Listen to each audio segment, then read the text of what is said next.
Now let's discuss phrasal verbs and idioms today. Phrasal verbs and idioms are integral components of the English language, each adding depth and nuance to the communication. Understanding their definitions, differences and applications can enhance both comprehension and expression. Phrasal verbs. A phrasal verb combines a verb with one or more particles, that is prepositions or adverbs, to create a new meaning distinct from original verb. These constructions are prevalent in both spoken and written English and often pose challenges to learners due to their idiomatic nature. For example, breakdown. The word breakdown denotes to stop functioning. My car broke down on the way to work. Look into means to investigate. The detective will look into the case.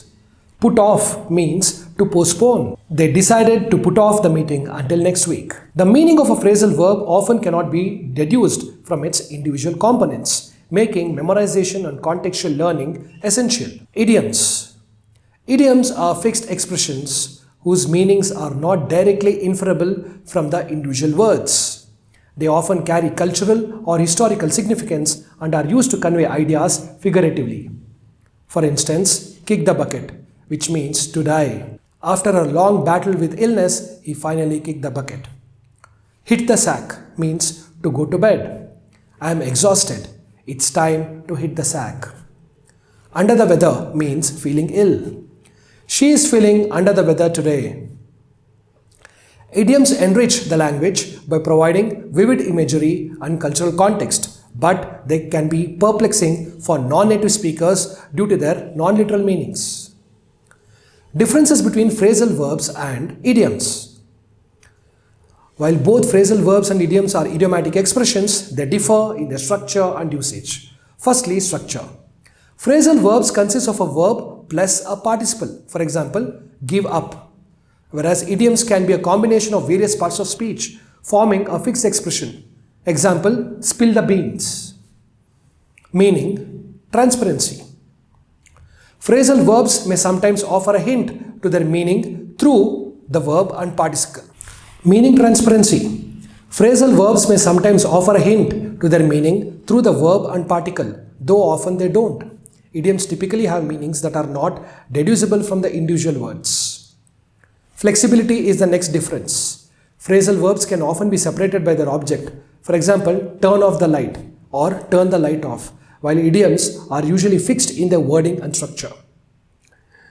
Now let us go through its importance in language learning. Mastering phrasal verbs and idioms is crucial for achieving fluency in English. They enable speakers to understand and participate in natural, colloquial conversations. However, due to their idiomatic nature, they require dedicated study and exposure. Utilizing resources like phrasal verb dictionaries and idiom guides can be beneficial. Now let us go through the common challenges. Learners often face difficulties with these expressions due to non-literal meanings, which means the meanings cannot be inferred directly from the individual words. Cultural specificity. Idioms in particular may be tied to cultural contexts unfamiliar to the learners. Variability. Some phrasal verbs and idioms have multiple meanings depending on the context. Now let us have a look at the strategies for mastering it. To effectively learn and use phrasal verbs and idioms, one has to understand the context. Encounter them within stories, conversations, or media to understand the usage. Second is practice. Incorporate them into daily speech and writing to build familiarity. Use visual aids. Employing visual aids can enhance understanding and retention of idioms and phrases. Consult reliable resources. Refer to dictionaries and language learning platforms dedicated to phrasal verbs and idioms. By focusing on these strategies, learners can enhance their comprehension and usage of phrasal verbs and idioms, leading to a more natural and effective communication in English. In addition to this, one should also practice in their everyday communication. Reading newspapers will also be very much helpful in this connection. Phrasal verbs are integral to English, combining verbs with particles, that is prepositions or adverbs, to create meanings distinct from the original verb. Understanding their usage is essential for fluency. Now let us go through these 25 rules accompanied by examples. Definition of phrasal verbs. A phrasal verb consists of a verb combined with a particle forming a new meaning. For instance, give up means to quit, differing from give alone. Types of phrasal verbs. Transitive phrasal verbs. This require a direct object. For example, she turned off the lights. Intransitive phrasal verbs do not require a direct object. For example, he woke up early. Separable versus inseparable phrasal verbs. In the separable phrasal verbs, the object can be placed between the verb and the particle. For example, she turned the lights off. In inseparable, the object must follow the particle. Example, he ran into a friend. Placement of pronouns in separable phrasal verbs. When using pronouns as objects in separable phrasal verbs, place the pronoun between the verb and the particle. For example, she turned it off. Multiple meanings. Many phrasal verbs have multiple meanings depending on the context. For example, take off can mean to remove clothing or for an airplane to ascend.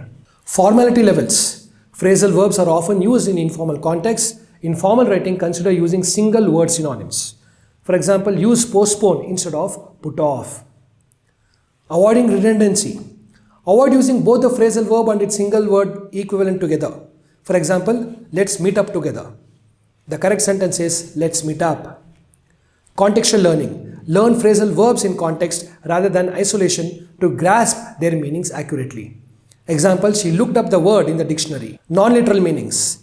Many phrasal verbs are idiomatic. Their meanings aren't deducible from individual words. For example, he kicked the bucket means he died. Stress patterns. In phrasal verbs, the particle often carries the stress.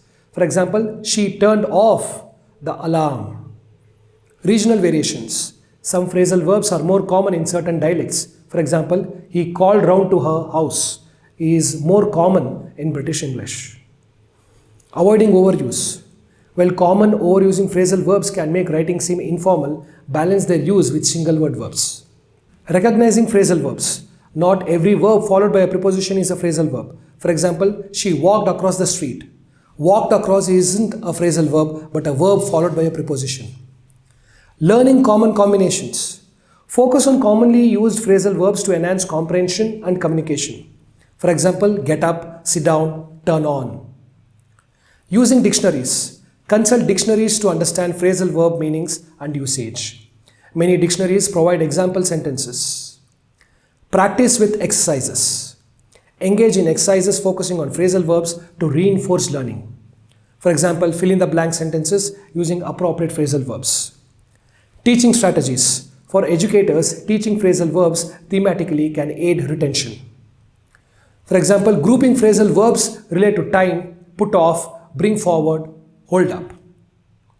Visual aids. Using visual aids can help in understanding and memorizing phrasal verbs. For example, illustrating climb up with an image of someone ascending a ladder. Cultural references. Some phrasal verbs are tied to cultural contexts. Understanding these can enhance comprehension. For example, throwing the towel originates from boxing, meaning to give up. Consistent review.